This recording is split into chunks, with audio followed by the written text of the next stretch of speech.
ewé mẹ́tẹ̀ẹ̀ta tí ń bẹ lọ́wọ́ mi yìí tó o bá ti dá mọ̀ láyé rẹ o tún ṣàìsàn mọ́. Ewé alákọ̀ọ́kọ́ leléyìí sọ ọ́ dá mọ̀. Eléyìí ni wọ́n ń pè ní ewé efinrin sóti rí. Ewé ẹlẹ́ẹ̀kejì òun rèé. Ewé eléyìí sọ ọmọ òun ni wọ́n ń pè ní ewé ewúro. Eléyìí ni nọ́mbà 3.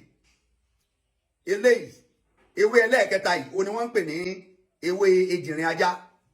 Ewé ejìnrìn ajá sórí. Ó ní fèkì o, ó ní fèkì o.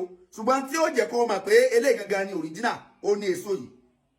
Eléyìí máa ní èso. Original yìí ó máa léso. Fèkì rẹ̀ kò kí ń léso. Fèkì rẹ̀ rèé, wọ́n dẹ̀ jọra wọn. Fèkì rẹ̀ rèé. Sẹ́rí, ẹ wo fèkì ẹ̀. Wàá já ewé efinrin, wàá já tó máa pọ̀. Wàá sá sínú ilé níbòjì, ò ní sá sínú òrùn. Wàá já ewé ejìnrìn, wàá já tó máa pọ̀. Wàá sá òun náà sọ sí ààyè ọ̀tọ̀ ní abẹ́ ilé kó má jẹ́ ní òrùn. Wàá dẹ̀ já ewé ewúro náà tó pọ̀.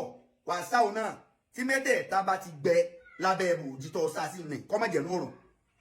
N tó kù ni pé wàá gún lọ́tọ̀ọ̀tọ̀. Wàá gún ewé ewúro lọ́tọ̀. Wàá sọ di powder. Wàá gún ewé efinrin lọ́tọ̀. Wàá sọ di powder. Wàá gún ewé ejìnrìn lọ́tọ̀. Wàá sọ di powder. Ó dóògùn nìyẹn. Rọ sínú ike rágólíìsì lọ́nà mẹ́ta. Òun la máa ń pè ní àgúnmu 3-in-1. Àgúnmu 3-in-1. Tó bá ti ń fura pé nǹkan kan fẹ́ máa ṣe ọ́ nínú àgúnmu mẹ́tẹ̀ẹ̀ta yìí lọ ṣe sínú ilé. Tó bá ti ṣe ní mo ṣàlàyé mi ọwọ́ akú bó ṣe máa lò wà láìkúlé. Kódà ẹni táìsàn ò ṣe sínú ilé máa lò lẹ́ẹ̀kọ̀ọ̀kan. Wàá lọ ra omi àgbọn bíi 5 litres. Ìwọ tó bá sì lágbọn lẹ́yìn kùlé pa àgbọn kó jó omi rẹ̀ sínú ké 5 litres. Gbé sínú ilé. Omi àgbọn ló fi máa lò. Bó ló sì wá máa lò. Tó bá fẹ́ lò ó dáa ká máa lò sùn lálẹ́. Ká máa lò sùn lálẹ́. Ẹni àìsàn tí bá ń bẹ nínú ara tó mọ irú àìsàn tí í ṣe tí ò yí ọ ìwọ kan ra bú ìlàjì spoon oníke yẹn ìyẹn take away spoon yẹn ìlàjì rẹ̀ bú ìlàjì spoon yẹn nínú àgúnmu kìnní kó bù sínú kọ́ọ̀bù. Sọ pé 3-in-1 ni àgúnmu mẹ́ta ni ṣùgbọ́n ẹ̀kan náà la máa ń lo mẹ́tẹ̀ẹ̀ta papọ̀.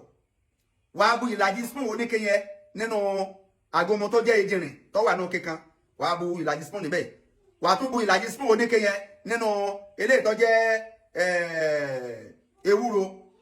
Wàá tún bú ìlàjì spoon níbi eléyìí tó jẹ́ efinrin. Ìlàjì spoon oníke yẹn ló máa bù lọ́nà mẹ́tẹ̀ẹ̀ta.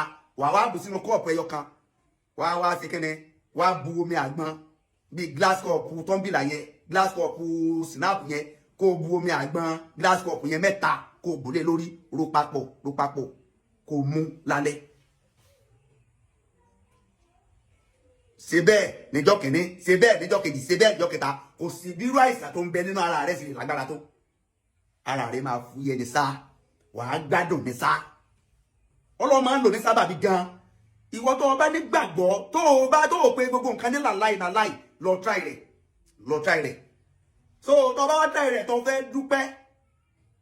Kàn máa fi iná àti ẹ̀nà kan ránṣẹ́ sí wa kó o máa fi dúpẹ́ orí Ọlọ́run látara ń tàà sọ. Táwa tán wá sí láyé máa fi kúrò wà láwù máa fi ránṣẹ́ sí wa. Pé nọ́mbà mi lórí 080 36 33 33 13. Assalamu alaikum.